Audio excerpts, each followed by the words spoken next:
Salut tout le monde, bienvenue sur cette nouvelle vidéo. Aujourd'hui, je vais vous présenter mon PA que j'utilise actuellement. Il s'agit du P320 de chez SIG Air. Allez, c'est parti. Donc ce PA, c'est un PA qui est fabriqué par VFC et qui est licencié par SIG. Donc le P320 M17, il est en 4 versions, 2 en gaz et 2 en CO2. Et dans chacune des versions, en sable, enfin en tanne comme ici, et en noir. Il y a également des déclinaisons en M18 qui sont les versions plus courtes, qui sont également en 4 déclinaisons gaz, CO2, tanne et noir. On a bien évidemment une architecture full métal, c'est-à-dire donc sa culasse en métal, son lower en polymère comme pour la vraie, chargeur forcément en métal et tout ce qui va avec. Alors quelles sont les particularités du M17? Déjà, il est optic ready, c'est-à-dire que vous pouvez y installer un red dot avec une plaque adaptatrice, bien évidemment, qui viendra se positionner sur ce que vous voyez ici, donc la plaque en noir. Vous avez également pas mal de petits accessoires qui peuvent être installés, comme une détente de différentes designs, comme ici, qui est une détente plate. Vous avez également maintenant des lowers différents pour par exemple les P320 Légion, etc. qui sont disponibles. Vous avez bien évidemment un rail Picatinny sur lequel vous pouvez mettre votre lampe préférée. Vous avez également des culasses type Légion, etc. Déjà au niveau pièces de customisation, etc. Vous avez vraiment le choix. Culasse du coup tout en métal avec une jolie peinture Dark Earth qui est malheureusement comme sur les Glock, une peinture qui ne tient pas forcément super bien. Dès qu'on commence à la manipuler, etc., elle commence déjà à marquer. Bon, ça c'est un point de détail, mais c'est vrai que c'est plus appréciable quand la peinture reste bien en place. Malheureusement, ce n'est pas le cas ici. Vous avez également la peinture du canon externe qui se retire assez facilement. Bon, ça pareil, hein, ça ne joue en rien dans le fonctionnement de la réplique, mais c'est quand même embêtant. Au niveau des mires, vous avez donc des mires avec des marquages blancs qui est très instinctif. Franchement, ça c'est vraiment une bonne visée. Et la prise en main vient directement poser les organes de visée sous votre œil directeur. Donc ça c'est très sympathique aussi. Au niveau des contrôles, vous avez tout qui est ambidextre. Donc vous avez la sécurité à l'arrière. Vous avez l'arrêteur de culasse qui est ambidextre. Vous avez le levier de désengagement de la culasse qui est du côté gauche. Je vous montre ça tout de suite.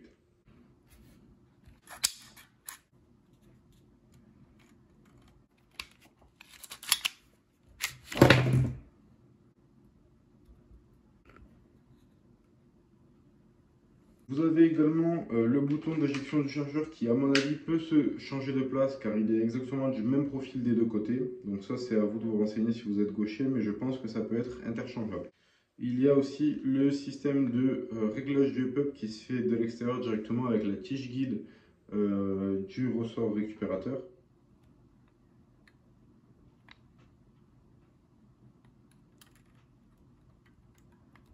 Très bon point également de pouvoir régler de l'extérieur sans avoir à démonter à chaque fois la culasse.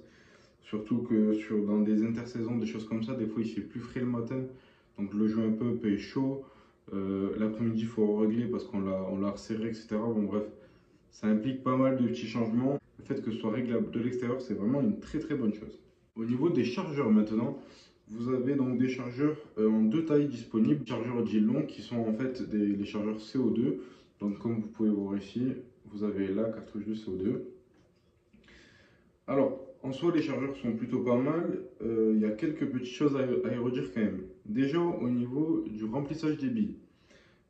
D'origine, vous pouvez rentrer que 21 billes. Donc d'un côté, ce qui est sympa, c'est que c'est la vraie capacité. Le chargeur peut être graillé à 21 cartouches, donc ça c'est très bien. Par contre, nous, Airsofters, les billes, c'est pas des balles. Ça ne va pas exactement là où on vise, pour la plupart du temps.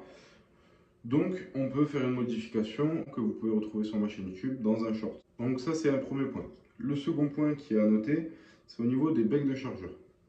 Comme vous pouvez le voir, les becs de chargeur sont très hauts, très fins à certains endroits. Le souci, c'est que à la moindre chute, ils vont venir se briser. Le problème, c'est qu'ils ne sont introuvables en France. J'ai même demandé à des boutiques, etc. Ils ne peuvent pas les avoir, donc obligé de les commander à l'étranger, bien souvent en Asie. Donc ça aussi, point négatif.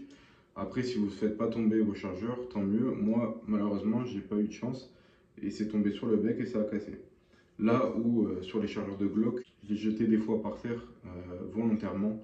Je n'ai jamais pété un bec de chargeur.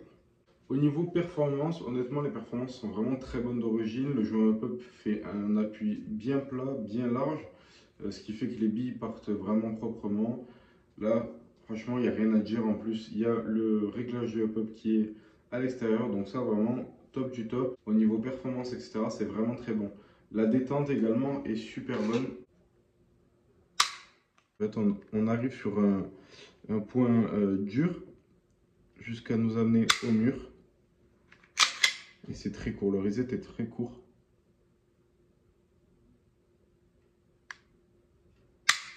Voilà. Détente que j'aime beaucoup. Elle reste, le ressort est très ferme aussi, donc ça c'est très bien. Pareil, donc moi là j'ai changé la détente, c'est une détente plus plate, type P320 Légion. D'origine elle est très bien, attention, moi c'était juste pour une question de confort, d'esthétique, etc. Ce qui est très bien aussi, c'est que les détentes sont très faciles à changer. Je vous invite à chercher un petit peu sur YouTube. Ça se trouve très facilement, donc ça, très bon point aussi. Également, maintenant, pour ce qui est du coup des holsters. Alors, en holster, vous avez plusieurs choix. C'est forcément des holsters qui vont se trouver moins facilement que des holsters type M9, Glock, etc. Alors, vous avez l'option qui est peut-être la plus simple. C'est les holsters type Safariland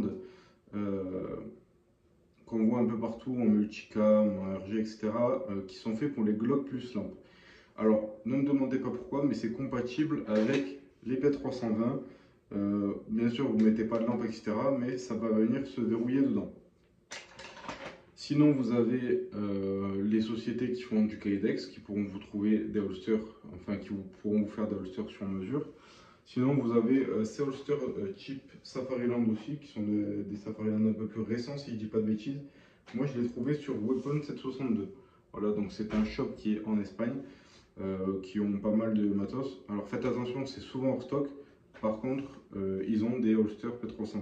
Là, franchement, au niveau des holsters, ça se dégaine vite. On rengaine facilement. C'est un verrouillage ALS. Vous avez juste à appliquer une légère pression sur ce bouton-là et vous pouvez sortir votre pistolet. Maintenant, le ponctifage, ça va être le prix de ce PA. Il faut savoir que vous le trouvez en général à 200 € et plus. Ça peut aller jusqu'à 250 €. Je trouve ça clairement un peu abusé quand on voit le prix qu'on peut avoir par exemple sur un Glock, etc.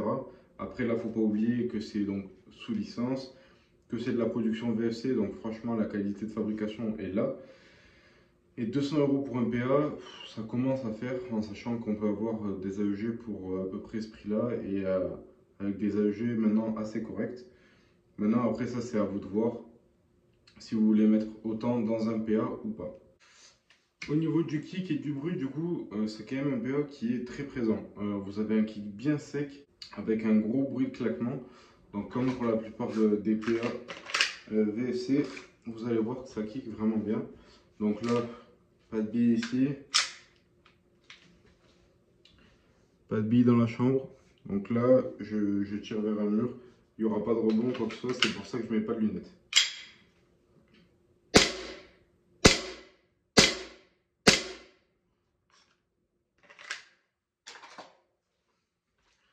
Donc voilà, au niveau du kick, ça kick bien fort, ça fait un bruit très étouffé.